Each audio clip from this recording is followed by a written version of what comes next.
são os leilões de Paratins e crowd loans, ou empréstimos coletivos? Eu me chamo Lauro Gripa, sou embaixador líder da língua portuguesa na Polkadot Kusama. Tá aí o meu Twitter para quem quiser me acompanhar. E eu sou engenheiro de software e hoje eu vou tentar explicar para vocês em 10 minutos como que funciona o leilão de Paratins e os empréstimos coletivos dentro da Kusama.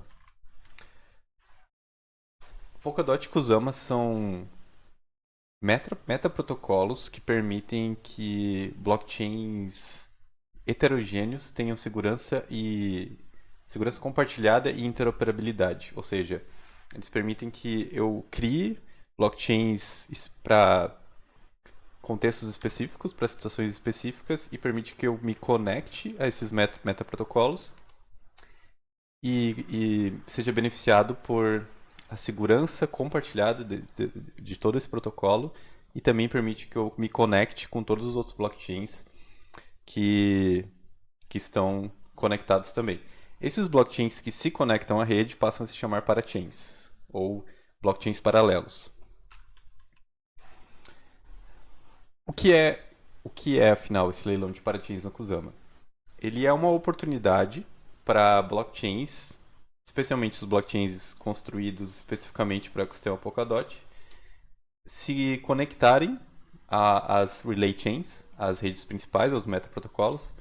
Nesse caso a gente está falando da Kusama, mas isso serve tanto para a Kusama quanto para a Polkadot. Então ele é uma oportunidade em que times de blockchains competem para se tornarem uma parachain, ganhando uma vaga por meio de lances de um leilão. Essas vagas, ou o aluguel dessas vagas, eles podem durar até 48 semanas. E por que isso é feito? Porque isso cria um processo de skin in the game, ou pele no jogo, para fazer o lançamento dos blockchains na Kusama. Isso faz com que os blockchains que estão sendo lançados na Kusama ou na Polkadot assumam algumas responsabilidades. Ele reduz o risco de golpes, porque todo investimento é devolvido aos apoiadores no fim da duração. E é uma forma de distribuição de tokens para a comunidade. O time que faz esse leilão, ele não tem acesso aos tokens. O time que participa dos leilões não tem acesso aos tokens. O KSM ele nunca é tocado pelo time e os fundos ficam bloqueados na relay chain, no núcleo da rede. Então como é que funciona isso? Os times eles competem por uma vaga e eles podem dar lances de duas formas. Eles podem usar uma conta única de uma baleia que tem muitos fundos e vai lá e dá um grande lance. Ou eles usam o módulo de crowd loan, módulo de empréstimo coletivo, para financiar coletivamente o KSM na Kusama, ou DOT na Polkadot, e usar esse dinheiro coletivo como lance no leilão. E com que frequência que eles vão acontecer? Os leilões de parachains eles vão acontecer de forma recorrente pelo futuro próximo e espera-se que eles aconteçam a cada 2 semanas. Então, depois que houver o primeiro, a cada 2 semanas deve ocorrer um novo, até ocupar as 100 vagas de parachains previstas. Então, dando um exemplo, imaginem que esse leilão seja como uma participação na Copa do Mundo. A Copa do Mundo ela dura só por um tempo e existe uma demanda muito grande por pessoas que querem assistir. Então vamos supor que o estacionamento de um estádio da Copa do Mundo seja muito disputado e eu queira garantir a minha vaga. E aí é feito um leilão em que várias pessoas dão lances e um carro específico ganha esse lance e tem o direito lá de ficar estacionado por um tempo determinado. Então, dando um exemplo do caminho de lançamento de um projeto na Kusama. Em primeiro lugar, o empréstimo coletivo é aberto, ele tem uma duração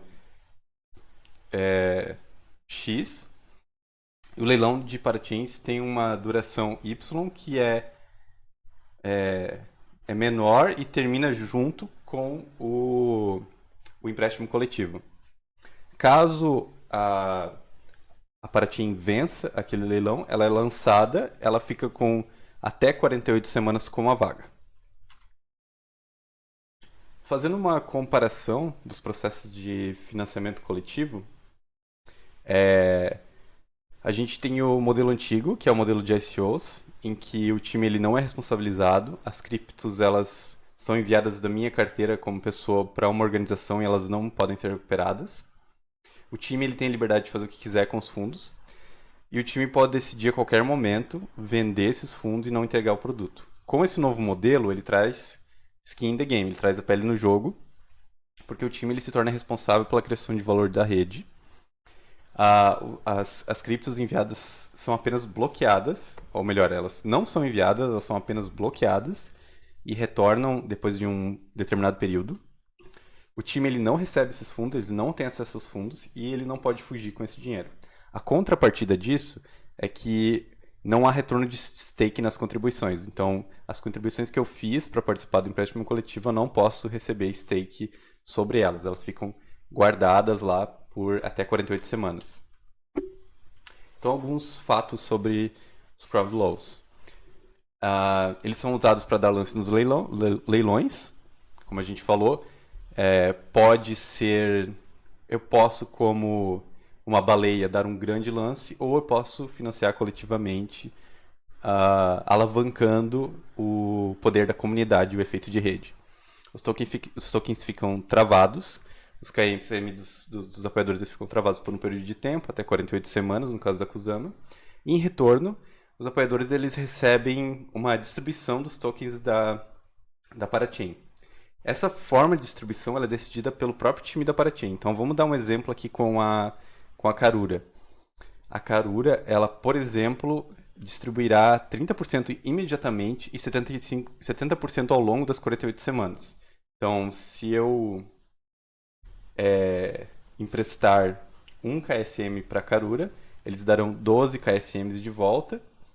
30% desses 12, ou seja, 3, né? 3 ou 4, não sei, serão distribuídos imediatamente no lançamento e 70% vai sendo distribuído ao longo das 48 semanas para os apoiadores. E aí, claro, tem o custo de oportunidade do apoiador no fato de que ele não vai receber recompensas de stake. De alguma forma, a Paraty ela tem que criar uma oferta atrativa o suficiente que cubra o custo de oportunidade de não fazer stake. Por fim, a contribuição, como a gente falou já, a contribuição original de tokens é devolvida depois do período de aluguel. Todo o KSM original é devolvido. E o time não tem acesso. Então, um exemplo aqui. Vamos supor que para chains A, B e C usem o módulo de financiamento e coletem, respectivamente, durante o período de empréstimo coletivo, captem, respectivamente, 55.000 KSM, 45.000 KSM e 40.000 KSM. Durante o período de empréstimo coletivo, haverá também o período de leilão. Então, eu, como uma Paraty em B, eu não quero esperar o leilão chegar até o final e eu já vou lá e dou 45.000 KSM. Eu, Paraty em C, também, 40.000 KSM. Eu, Paraty em A, esperei mais um pouco, ganhei um pouco mais de financiamento coletivo e dei 55.000 KSM. Agora, explicando mais detalhadamente o processo de leilão em si. Ele é chamado de leilão de vela. É um modelo de leilão diferente, em que o momento de término do leilão ele é escolhido aleatoriamente. Ele tem um período mínimo e um período máximo. Esse período mínimo ali descrito em cinza claro é o período de abertura do leilão, onde os paratins podem dar suas ofertas. E o período de fechamento ele é um período de maior risco, porque pode ser que o leilão seja fechado a qualquer momento e, nesse exemplo, a Paraty E e a Paraty F deram um lance muito tarde.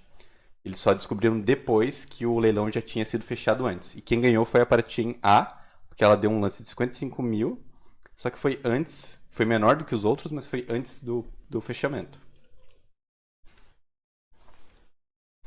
Então aqui dando um exemplo com a Karura.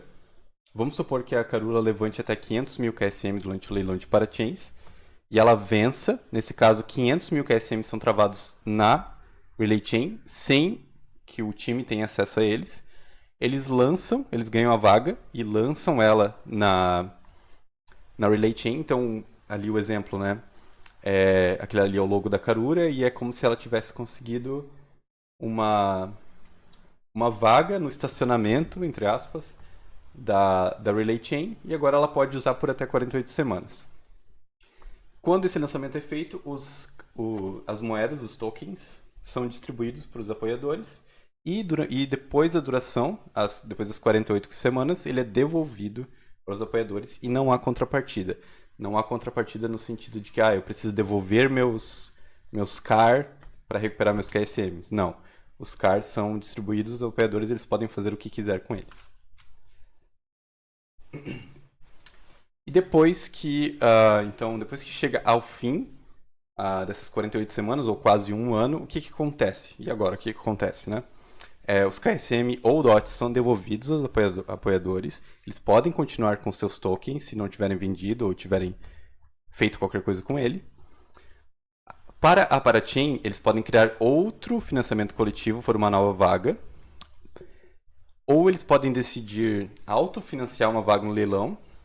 Eles podem usar, por exemplo, a Kala e a Karura, elas terão um fundo de soberania descentralizado para fazer esse autofinanciamento.